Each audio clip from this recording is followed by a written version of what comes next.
I'm Jason, your host. And I'm Julia, your co-host. We're really happy you're here with us today. Today's episode is about something very interesting and very important.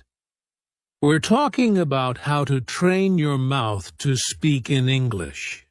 Yes, not just your brain, but your mouth.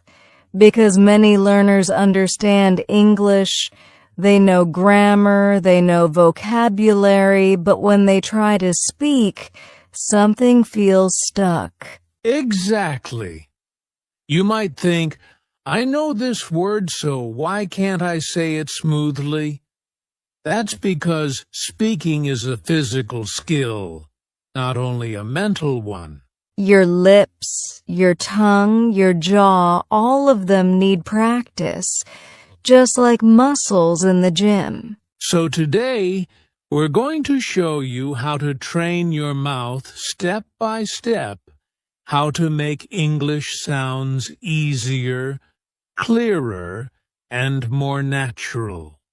We'll talk about simple exercises, common mistakes, and a daily routine you can follow at home, even if you don't have a teacher or a partner. And don't worry, you don't need to be perfect. You just need to practice a little every day. So if you want to sound more confident, more natural, and less nervous when you speak English, this episode is for you. Let's get started. Julia, a lot of learners say something like, I understand English, but when I try to speak, my mouth feels slow or stiff. Why does that happen? That's such a common feeling, and it's completely normal. The main reason is that your mouth was trained from childhood to speak your native language, not English. So your mouth has habits already? Exactly. Every language uses different movements of the lips, tongue, and jaw. When you start English, your mouth is like, hey, this is new. I don't usually move this way. That explains why some sounds feel very strange, like the or the English R. Yes, those sounds may not exist in your first language, so your mouth has never learned how to make them. It's like asking your hand to write with the other hand. It feels uncomfortable at first. So it's not about intelligence. It's about training. Right. Many learners think, something is wrong with me, but nothing is wrong. Your mouth just hasn't had enough practice yet. Another thing is fear. When people are nervous, their muscles become tense. Yes, fear makes your mouth tight. You're afraid of making mistakes, so your body becomes stiff and speaking becomes harder.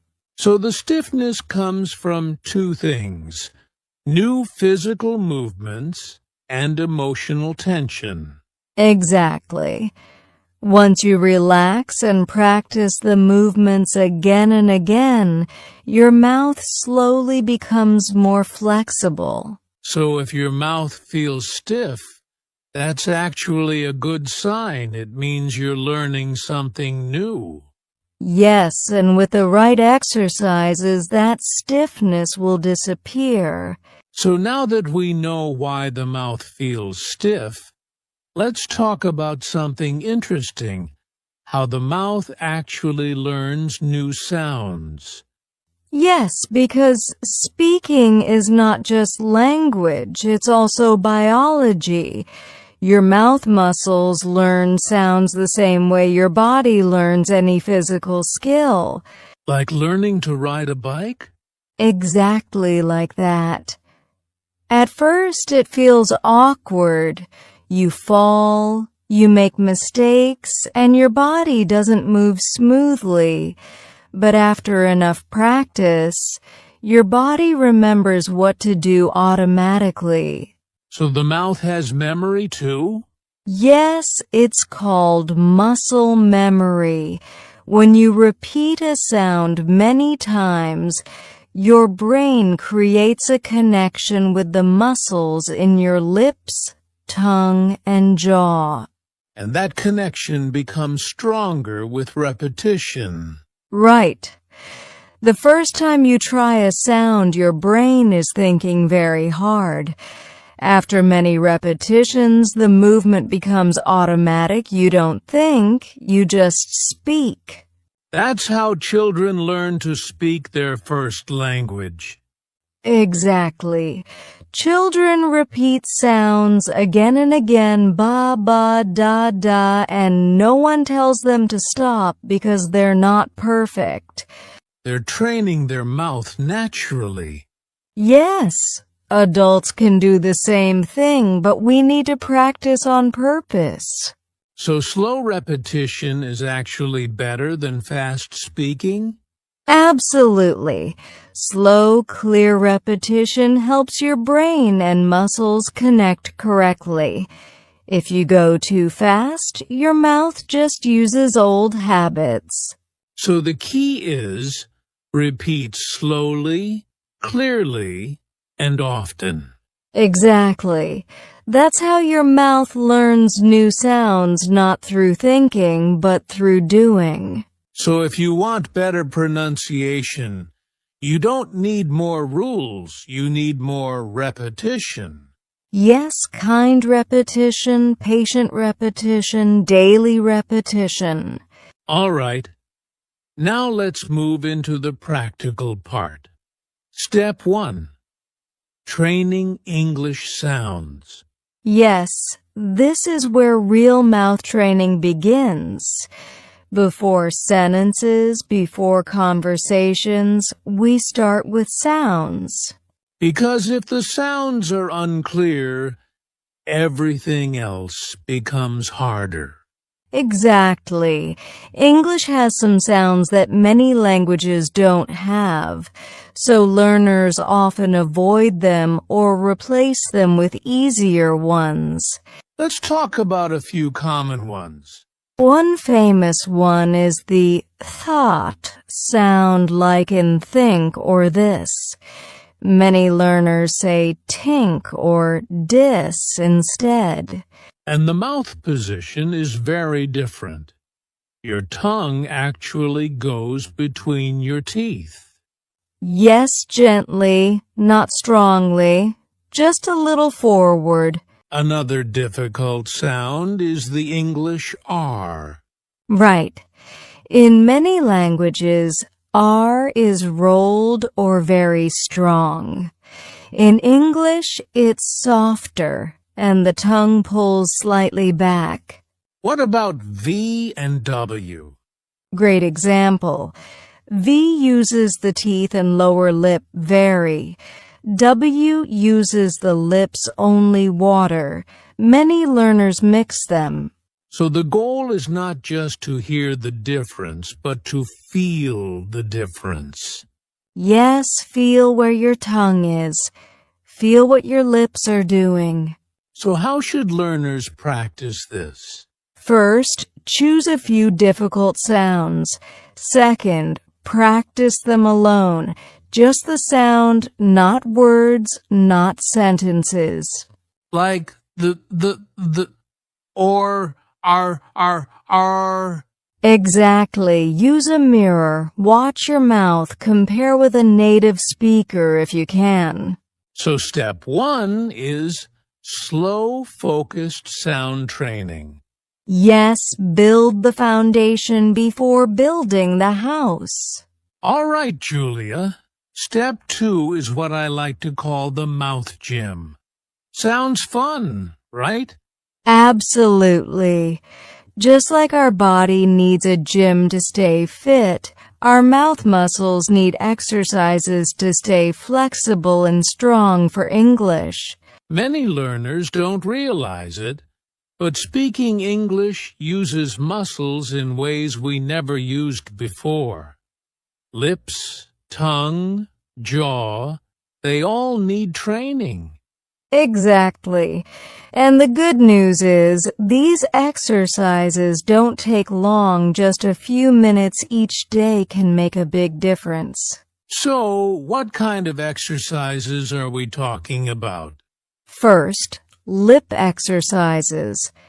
Stretch your lips wide like a big smile, then pucker them like you're whistling. Repeat 5 to 10 times. This helps with sounds like W and OO. Next, tongue exercises. Stick your tongue out, move it side to side, touch the roof of your mouth, then the bottom. This is great for tricky sounds like theet, R, and L. And don't forget jaw exercises. Open your mouth wide, then relax. Repeat slowly. This keeps your jaw loose for faster, clearer speaking. Another powerful exercise is shadowing. Pick a short sentence from a native speaker, listen carefully, then repeat it exactly same speed, same rhythm. Yes, this trains your muscles and your ear at the same time. And a mirror is very helpful. Watch your lips and tongue to make sure you're doing it correctly. So, the mouth gym is really simple. Warm up, repeat, focus on difficult sounds, and do it every day.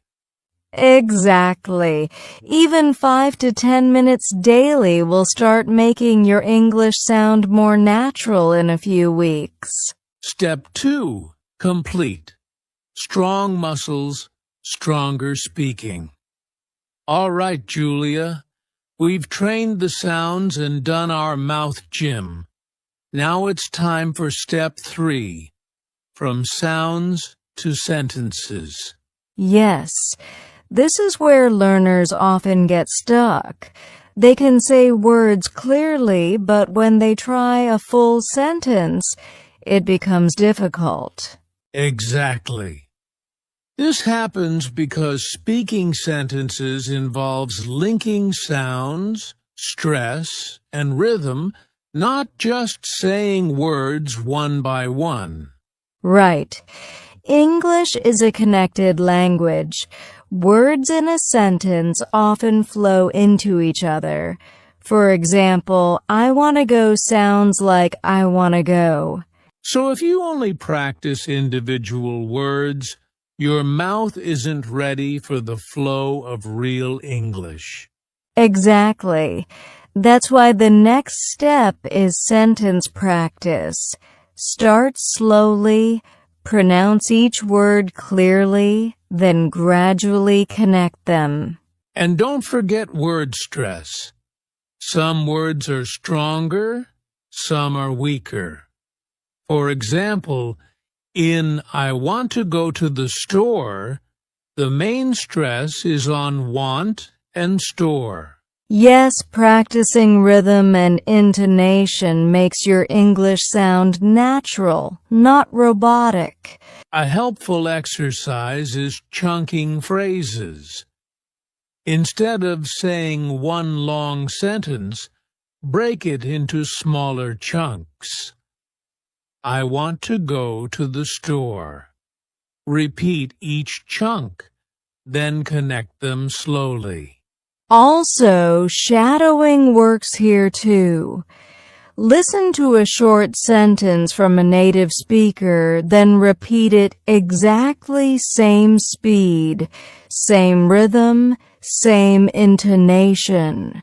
Step 3 is really about building bridges, connecting sounds and words into smooth sentences. Exactly. And remember, slow and clear is better than fast and messy. Speed will come naturally over time. All right, Julia. We've practiced sounds, done the mouth gym, and moved from sounds to sentences. But there's one big obstacle left: fear of making mistakes. Yes, Jason. Many learners know how to pronounce words and form sentences, but they hold back because they're afraid of being wrong. And this fear actually tightens your mouth and slows your speech.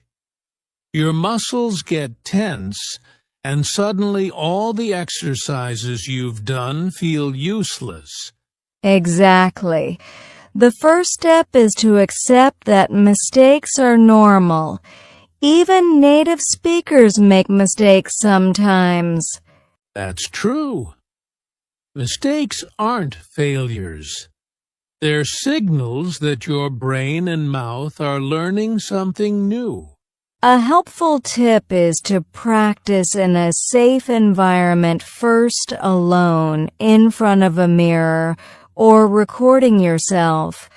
When you see or hear yourself making small errors, you learn without pressure. Another tip is slow speaking. When you speak slowly, your mouth has more time to move correctly, and your brain can process words without stress. Yes, and celebrate small successes. Even pronouncing a tricky sound correctly once is a victory. The more you practice without fear, the more confident you become, and the more natural your English will sound. So step 4 is really about relaxing, letting go of perfection, and building confidence. Exactly. Mistakes are part of the training, not the enemy. All right, Julia. Now that we've learned all the steps, let's put everything together with a simple 10-minute daily routine. Yes, consistency is key. Even a short, focused practice every day will make a huge difference.